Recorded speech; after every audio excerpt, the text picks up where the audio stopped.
Քաղաքացիական պայմանագիր կուսակցության վարչության հարգելի անդամներ, վերահսկող հանձնաժողովի անդամներ, տարածքային կազմակերպությունների խորհուրդների հարգելի անդամներ, աշխատանքային խմբերի հարգելի ներկայացուցիչներ, սիրելի համակիրներ, հարգելի նվիրատուներ, ողջունում եմ բոլորիդ եւ ուրախ եմ ձեզ տեսնելու համար։ Այսօր մեր գալա միջոցառումն է, որը նվիրված է նախ Գյումրիում եւ Փարաքարում քաղաքացիական պայմանագիր կուսակցության նախընտրական ծրագրի հիմնադրույթների ներկայացմանը եւ մենք այսօր նաեւ դրամահավաքի գործընթացի ըստ էության այս փուլի ամփոփումն ենք կանում։ Ուզում եմ հիշեցնել, որ դրամահավաքը, որը այս տարի եւ սրանից հետո միշտ այդպես է լինելու, տեղի է ունենում առցանց եղանակով, արդեն մի շաբաթից ավել սկսվել է, այդ ընթացքում արդեն տեղի են ունեցել նվիրատվություններ եւ կարող ենք հստակ ասել, որ օրենքով սահմանված ֆինանսական ծախսերը կկարողանանք այդ դրամահավաքի շնորհիվ իրականացնել, իհարկե նաեւ դրամահավաքը շարունակվում է եւ կուսակցության ընթացիկ կարիքների համար նույնպես այդ դրամահավաքը կծառայի։ Ես ուզում եմ բոլոր նվիրատուներին շնորհակալություն հայտնել այս կարևոր աջակցության համար եւ կարծում եմ, որ կարևոր է, որ այս մշակույթը, որը քաղաքացիական պայմանագիր կուսակցությունը ստեղծման առաջին օրից ներդրել է, այդ մշակույթը խորանա եւ ավելի ինստիտուցիոնալ, ավելի թափանցիկ տեսք ստանա։ Իհարկե, հիմնական թեման Գյումրիում եւ Փարաքարում արտահերթ ընտրություններն են համայնքների եւ ուզում եմ խոսել նաեւ որոշ հանգամանքների մասին, որովհետեւ Գյումրիում եւ Փարաքարում տարբեր հանգամանքներում են արտահերթ ընտրություններ նշանակվել, բայց կարևոր է ընդգծել, թե ինչ հանգամանքներում եւ ինչ պատճառով է Գյումրիում մասնավորապես տեղի ունենում արտահերթ ավագանու ընտրություններ։ Եվ իրականում կարծում եմ ընտրությունների պատճառը նաև որոշակիորեն քաղաքականացման մակարդակը ընտրությունների մեծացրել է։ Կուսակցության հարգելի ընկերներ, վերջին տարիներին մեզ ամենաշատը ինչի համար են քննադատում։ Մեզ ամենաշատը քննադատում են նրա համար, որ մենք հեղափոխությունից հետո խոստանալով թալանվածը հետ վերադարձնել, այդ գործում այնքան էլ մեծ հաջողություններ չունենք։ Իրականում ես պիտի չհամաձայնվեմ այս տեսակետի հետ եւ այն, որ Գյումրիում տեղի են ունենում արտահերթ ընտրություններ, ինչ որ առումով այդ գործընթացում մեր ինստիտուցիոնալ հաջողության ուղղակի վկայություն է։ Ինչ նկատի ունեմ, ուզում եմ հիշեցնել, թե Գյումրիի ավագանում, երբ խնդիր առաջացավ, երբ Հայաստանի Հանրապետության վերջին տարիներին ընդունված օրենսդրական փոփոխությունների եւ նոր ձևավորված ինստիտուտների գործունեության արդյունքում արձանագրվեց, որ Գյումրիի կարևորագույն սիմվոլներից մեկը Սև բերդը սեփականաշնորհվել է ապօրինի ձևով եւ պետք է վերադարձվի համայնքին։ Գլխավոր դատախազությունը օրենքով սահմանված կարգով դիմեց Գյումրիի ավագանուն, որպեսզի ավագանին դիմի դատարան այդ գույքը ապօրինի սեփականաշնորհված գույքը համայնքին վերադարձնելու համար։ Իհարկե որոշակի պայմաններում քաղաքացիական պայմանագիր խմբակցության ավագանին Գյումրիի հանդես եկավ նախաձեռնությամբ եւ այդ պայմաններում ըստ էության ավագանին կողմ քվեարկեց, բայց պիտի պարզվեր, որ դրանով աշխատանք ավարտված չէ եւ Գյումրիի քաղաքապետարանը պետք է դատարանում պաշտպանի այդ հայցը, բայց ամենակարևորը ներդրվում է նոր ինստիտուտ հենց կոնկրետ Գյումրիում, ընդհանրապես Հայաստանի Հանրապետությունում, որը արդեն ոչ թե քաղաքական որոշումների, ոչ թե քաղաքական նյարդերի, այլ ինստիտուցիոնալ ձևով պետք է Գյումրիում եւ Հանրապետության մնացած համայնքներում իրականացվի ապօրինի սեփականաշնորհված, ժողովրդական լեզվով ասած, թալանված կամ գողացված գույքը։ Ահա այստեղ է, որ առաջացավ քաղաքական ճգնաժամ եւ ըստ էության Գյումրիի ավագանու մեծամասնությունը հրաժարական տալով հայտարարեց, որ ինքը հրաժարվում է սպասարկել այդ օրակարգը։ Սա է քաղաքական պատճառը, որ Գյումրիում տեղի են ունենում արտահերթ ավագանու ընտրություններ եւ ավագանու ընտրությունները տեղի են ունենում այն պատճառով, որ Գյումրիի ավագանին հռչակեց, որ ինքը հրաժարվում է գյումրեցիներից գողացված գույքի վերադարձի օրակարգը սպասարկել։ Սա շատ կարևոր է արձանագրելու համար։ Եվ այս ընտրությունները իրականում հենց այս համատեքստը եւ այս ենթատեքստը ունեն։ Բայց միջև այդ համատեքստին ու ենթատեքստին անդրադառնալը սա շատ լավ առիթ է, որպեսզի մենք ի վերջո համակարգված ձևով արձագանքենք այդ մեղադրանքներին, արդյոք մենք հետևողական ենք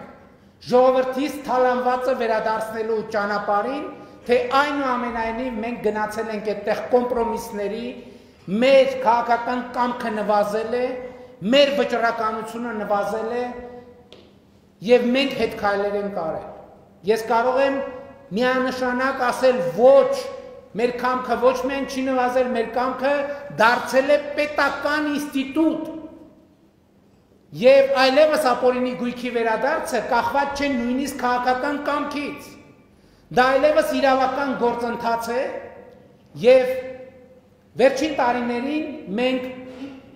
մի քանի նոր ինստիտուտներ ենք ստեղծել, այսօր ես ուզում եմ արձանագրենք, թե ապօրինի գույքի վերադարձի քանի ինստիտուտ կա այսօր Հայաստանի Հանրապետությունում։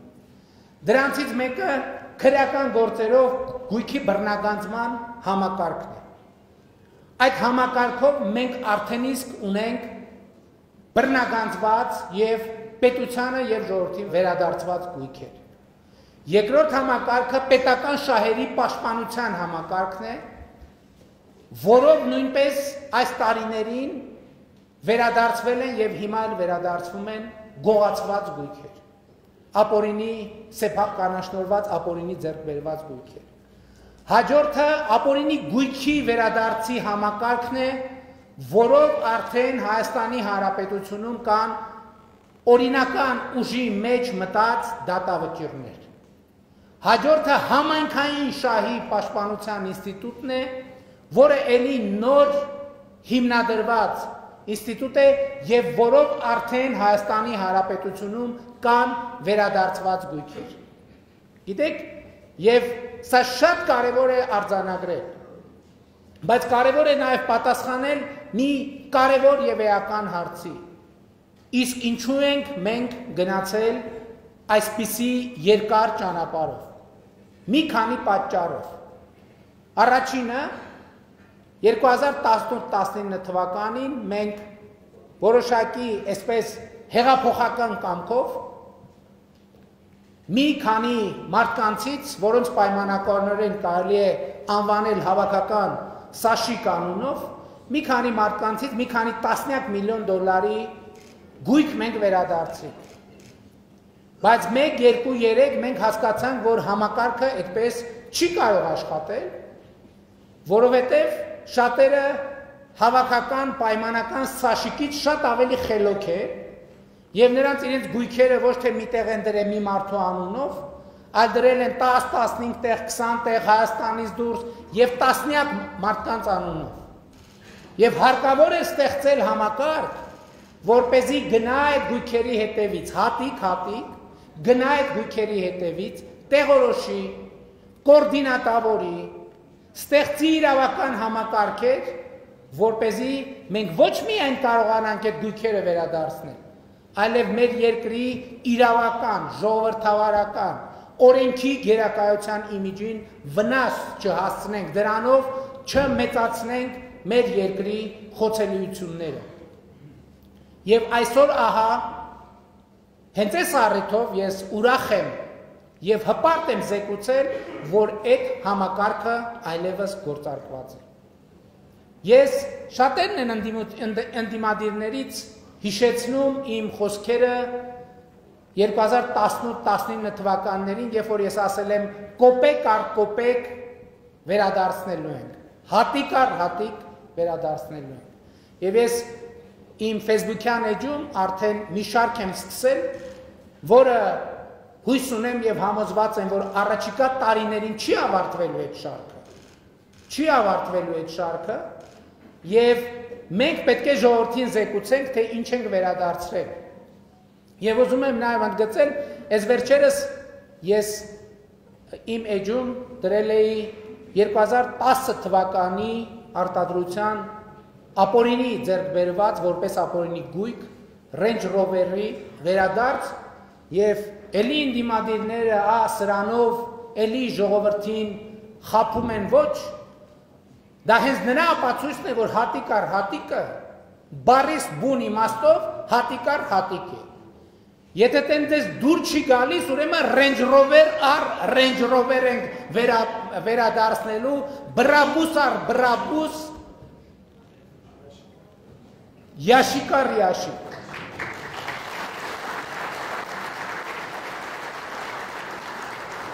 Բայց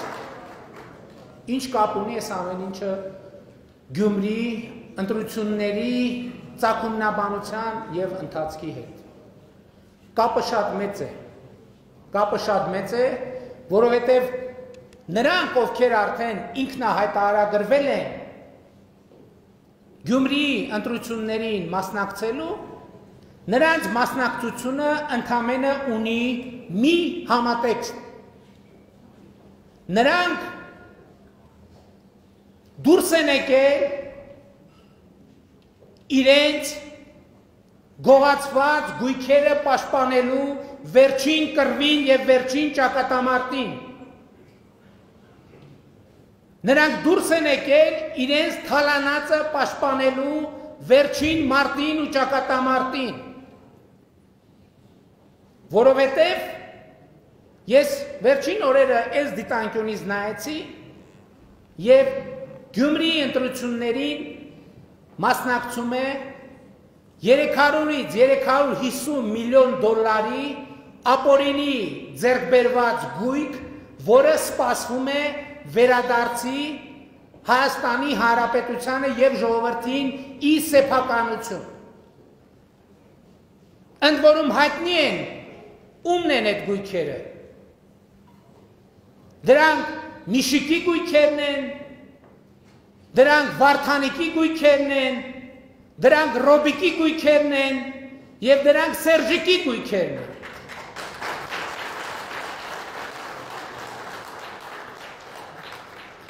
Եվ այս ընտրություններում այդ թվում գյումրեցիներն են մեզ քննադատել շատ։ Եվ ես հասկանում եմ այդ քննադատությունը։ Բայց էլի ասում եմ, մենք ապօրինի գույքերի վերադարձի ճանապարհին մի վարկյան անգամ չենք հապաղել, մի վարկյան։ Մենք գնացել ենք ինստիտուցիոնալ ճանապարհով եւ ճիշտ ենք արել, եւ ահա այդ ինստիտուտը թափ է հավաքում։ Եվ ահա նրանք դուրս են եկել առաջին հերթին, այսինքն այդպես ստացվեց, Գյումրիում եղավ, Գյումրիի հետ համընկավ։ Կարող էր լինել ուրիշ բնակավայրում, կարող էր լինել ուրիշ ընտրություններ, բայց այս ընտրությունները Գյումրիի,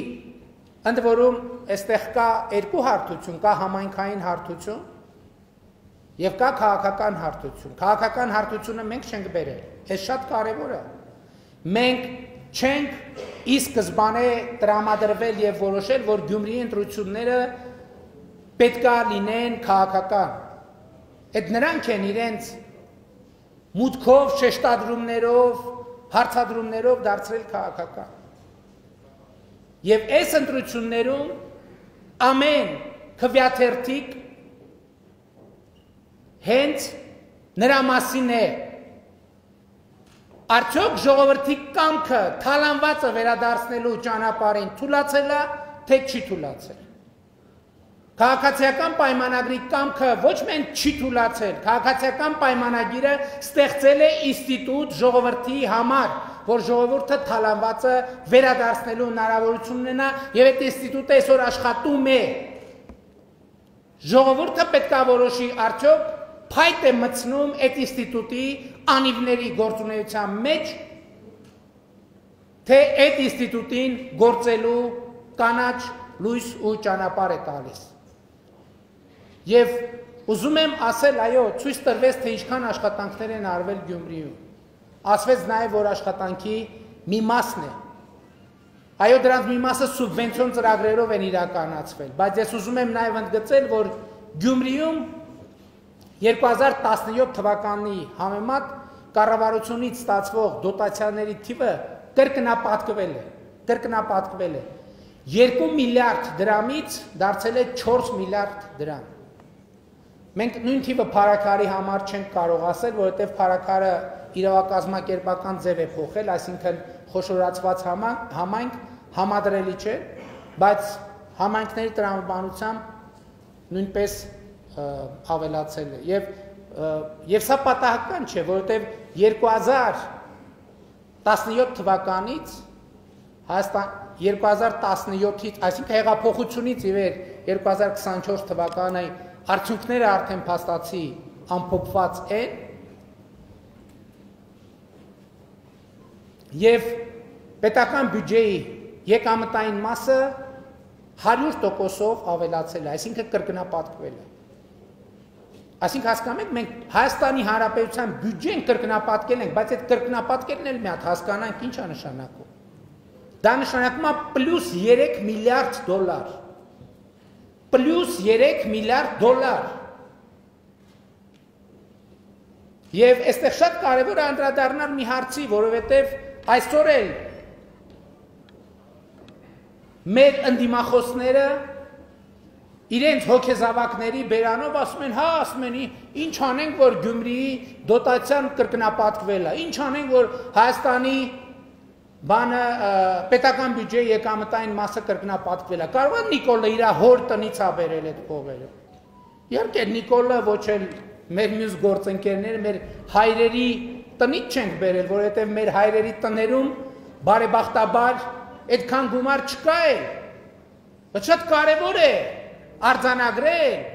որ մենք այդ այսօղների հայրերի տնից ենք բերել այդ գումարները։ Ավելի ճիշտ կլինի ասել այդ այսօղների պապաների տնից ենք բերել այդ գումարները։ Եվ պետական, ոչ թե անձնավորված, ոչ թե ՔՊ-ի հեղափոխական խմբերը մտել են տներ ճամպրուկներով լցրել, վերցրել, այլ դա մենք բերել ենք ինստիտուցիոնալ ձևով, ինստիտուցիոնալ քաղաքակիրթ ձևով։ Եվ համակարգը, որը մենք ստեղծել ենք, այնքան խորն է այլևս մտել այդ մարդկանց պապաների տները, որ դուրս չի գալու այդ, մինչև Հայաստանի ժողովրդից գողացված վերջին հատիկը չվերադարձվի։ Գյումրեցուց գողացված, Երևանցուց, Վանաձորցուց, Կապանցուց, Մեղրեցուց եւ այլն եւ այդպես շարունակ։ Եվ ես ուզում եմ, որ այս արձանագրումը շատ հստակ լինի։ Ես ուզում եմ, որ մենք հասկանանք ինչու է այս ընտրությունների քաղաքական ենթատեքստը։ Եվ ես ուզում եմ, որ այն մարդիկ, ովքեր մեզ քննադատում էին բավարար չափով արագ չգործելու համար, գնան ընտրական տեղամասներ եւ ապացուցեն, որ անկեղծ էին քննադատում։ Որովհետև այդ անկեղծ քննադատությունը կնշանակի ընդունել, որ հատիկ առ հատիկի տրամաբանությունը գործում է, թափանիվը արագացել է, դրա համար էլ ոմանք հազար ներողություն այս բառիս համար առնետների նման պատվալներից դուրս են եկել, փողոցներում քայլում են, քաղաքական արշավ են իրականացնում հանուն թալանի,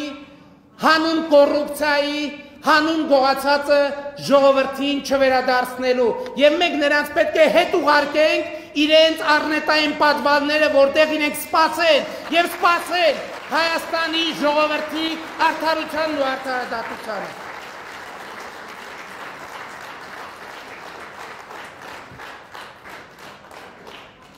Հիմա քաղաքային համատեքստի մասին ես փառաքարում եմ քաղաքական Այս նույն ենթատեքստը իրականում կա, բայց այդքան վառ կերպով արտահայտված չի։ Բայց ես այսօր ուզում եմ նաև քաղաքային համատեքստին անդրադառնալ, ընդ որում քաղաքային համատեքստին անդրադառնալ այդ մասին շատ բան չասելով։ Ինչու՞։ Որովհետև կա առանձնահատկություն։ Գյումրիի ավագանի ընտրությունների առնվազն առաջնորդող հատվածը Փարաքարի ավագանու ընտրությունների առնվազն առաջնորդող հատվածը, ես նկատի ունեմ քաղաքացիական պայմանագիր կուսակցության համամասնական ցուցակի։ Գյումրեցին է որոշել, ժողովուրդ ջան։ Մենք չենք որոշել։ Մենք չենք որոշել, որ Երևանում քաղաքացիական պայմանագիր կուսակցության վարչությունում կամ կառավարության սենյակում նստած չենք որոշել, այս մեկը թող առաջինն լինի, այս մեկը երկրորդ, այս մեկը երրորդ, այս մեկը չորրորդ։ Դա որոշել է Գյումրեցին։ Գյումրեցին է որոշել, որ Սարիկ Մինասյանը պետք է լինի Գյումրիի քաղաքապետի պաշտոնակատար։ Փարաքարցին է որոշել, որ Լուդվիգ Գյուլնազարյանը պետք է լինի Փարաքարի համայնքի ղեկավարի պաշտոնակատար։ Ընդ որում ես ուզում եմ Փարաքարի արտահերթ ընտրությունների հանգամանքներին էլ վերադառնալ։ Մենք նաև Փարաքարում գիտեք, որ պարոն Գյուլնազարյանը ընտրված էր կոալիցիոն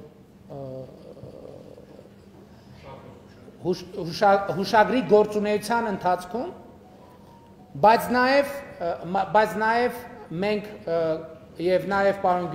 Գյուլնազարյանը ինքը քաղաքական կամք ցուցաբերեցինք, որպեսզի նաև ինչ որ առումով բարեվարկության մի նոր ստանդարտ դրեցինք, որ երբ որ պաշտոնյայի անունը ինչքան արդար, ինչքան անարդար, բայց տվյալ դեպքում տեղի էր ունեցել մի իրավիճակ, որը անհրաժեշտ էր պարզաբանումներ տալ, եւ այն, որ իշխանության թիմի ներկայացուցիչը այդտեղ հայտնվել սխալ պահին, սխալ տեղում, այդ հետո պետք է բան արվեր, պարզվեր, որովհետեւ այդ պահին պարզ չէր դա։ Եվ պարոն Գյուլնազարյանը հրաժարական տվեց եւ տեղի ունեցավ օբյեկտիվ քննություն եւ նախ ես ուզում եմ պարոն Գյուլնազարյանին շնորհակալություն հայտնել այդ որոշման համար, որովհետեւ հասկանալիորեն դա հեշտ որոշում չի եղել։ Բայց նաև ուրախ եմ ու հպարտ եմ մեզ համար, որ ի վերջո պարզվեց, պարզաբանվեց, ապացուցվեց, հիմնավորվեց, որ իրականում իրոք սխալ պահի, սխալ տեղում է հայտնվել, եւ մենք եւ կուսակցությունը ըստ էության այդ իրադրության դատը հանձնեց փարաքարցիներին, որովհետեւ այդտեղ իրավական դատի տեղ չկար, կար քաղաքական դատի տեղ, եւ մենք այդ քաղաքական դատը ըստ էության հանձնեցինք փարաքարցիներին եւ փարաքարցիները կայացրին իրենց որոշումը եւ նաեւ փարաքարցիներին մեր սիրելի ուզում եմ դրա համար էլ շնորհակալություն հայտնել եւ ընդ որում մեր ցուցակի առաջին հատվածը առաջին 5 հորիզոնականը ձևավորվել է գյումրեցիների եւ փարաքարցիների ընտրությամբ Եվ ես ուզում եմ ասել, որ ըստ էության այս ընտրություններում գյումրեցիները պիտի ընտրեն իրենց ընտրածների։ Գյումրեցիները եւ փարաքարցիները պիտի ընտրեն իրենց ընտրածի։ Մենք չէ, որ որոշել ենք, որ այսինքն մենք որոշել ենք առաջարկ անել գյումրեցիներին եւ փարաքարցիներին, փարաքարցիները եւ գյումրեցիները որոշել են, թե ով պիտի լինի տեխնացուն։ Եվ հետեւաբար այսօրվա միջոցառումը, որը մենք ասում ենք, որ այսօր քաղաքացիական պայմանագիր կուսակցության ցուցակների եւ տեխնացուների ներկայացման գալա միջոցառումն է, սա ինչքան քաղաքացիական պայմանագիր կուսակցության տեխնացուների ներկայացումն է, այնքան էլ գյումրեցիների եւ փարաքարցիների ընտրած տեխնացուների ներկայացումն է եւ սա մի նոր ինստիտուտ է հարգելի ներկաներ ներդրվել Հայաստանի Հանրապետությունում։ Խոսքը այդ նախնական ընտրությունների մասին է եւ ես ուրախ եմ, որ դա ներդրվել է։ Բայց նաեւ հետեւյալն եմ ուզում ասեմ, այստեղ մենք ցույց ենք տալիս թվերով, կիլոմետրերով, քառակուսի մետրերով, թե ինչ է արվել Գյումրիում եւ ինչ է արվել Փարաքարում։ Բայց այնուամենայնիվ կան բաներ, որոնք առնվազն ոչ պակաս կարևոր են, բայց դրանք հնարավոր չի ցույց տալ թվերով, կիլոմետրերով եւ քառակուսի մետրերով։ Դա ազատությունն է, սիրելի ներկաներ։ Դա ընտրելու ազատությունն է, դա որոշելու ազատությունն է։ Որովհետեւ այս ընտրությունները ունեն նաեւ ուրիշ համատեքստ։ Այս ընտրությունների համատեքստը հետևյալն է, որքանով է քաղաքացին պատրաստ, որպեսզի համակարգ էսպայից սկսի զարգանալ այնպես, որ ինքը չի որոշելու, այլ իր փոխարեն որոշելու են եւ ինքը իրեն փորձ են անելու վերապահել ընդամենը դակողի դեր։ Ինչը մենք տեսել ենք, բայց ես ուզում եմ էտել մենք արձանագրենք, որ 2018 թվականից ի վեր որևէ մակարդակի ընտրություններում փակված են, չեք զգում, այսօր չկա այդ վերնագիր, եկեք գնանք նախկինում տեղի ունեցած բոլոր ընտրությունների, նախորդող շրջանների, վերնագրերի, տեքստերի, հարցազրույցների մոնիտորինգ անենք։ Խոսույթի 70-ից 80%-ը նվիրված են նրան, թե ինչպես է իշխանությունը կեղծելու ընտրությունները։ Դուք որևէ մեկից լսել եք այդպիսի բան։ Չկա այդ ընդհանրապես գոյություն չունի, որևէ մեկի մտքով չի անցնում։ Ես հասկանում եմ հիմա, երբ որ մարդիկ լսեն այս իմ բանը, իմ ուղերձը, համոզված եմ վեր են թռնելու, ինչ ընտրություն, որտեղ մոռացել են արդեն, էլ չկա տենց բան։ Ու լավ է, որ մոռացել են, ու լավ է, որ մոռացել են։ Բայց այս ընտրություններում որոշ դեմքեր տեսնելով նրանք պետք է հիշեն դա, նրանք պետք է հիշեն դա եւ հիշողությունը պետք է արտահայտվի քվեարկությամբ։ Եվ ժողովուրդը պետք է որոշի ինչքանով է ինքը պատրաստ իր ազատությունը պաշտպանել, իր անկախությունը պաշտպանել։ Ես շատ վաղուց արձանագրել եմ, բայց գուցե հաճախ չեմ բացրաձայնել, որովհետև մենք վերջին 7 տարիներին անցել ենք շատ բարդ եւ դժվար իրավիճակներով։ Մենք շատ կորուստներ ենք ունեցել, բայց ի վերջո մենք պետք է ունենանք համարձակություն, բարձր եւ հստակ ասել, որ մենք ունեցել ենք շատ կորուստներ ու ձեռք ենք բերել ավելի մեծ անկախություն, չուզեցա ասեմ ձեռք ենք բերել անկախություն, բայց կարող ենք ասել, որ ձեռք ենք բերել անկախություն, որ ձեռք ենք բերում անկախություն, որ ձեռք ենք բերում պետականություն, որ ձեռք ենք բերում ինքնիշխանություն, որ ձեռք ենք բերում ազատություն եւ ձեռք ենք բերում ապագա, եւ այս ընտրությունները նաեւ դրա մասին են, ինչքանով է Հայաստանի Հանրապետության քաղաքացին, գյումրեցին, փարաքարցին պատրաստ քվեարկել իր ազատության, իր անկախության, իր ինքնաշխանության, իր պետականության եւ իր ապագայի համար։ Այն նաեւ սրա մասին է այս ընտրությունը, սիրելի ընկերներ։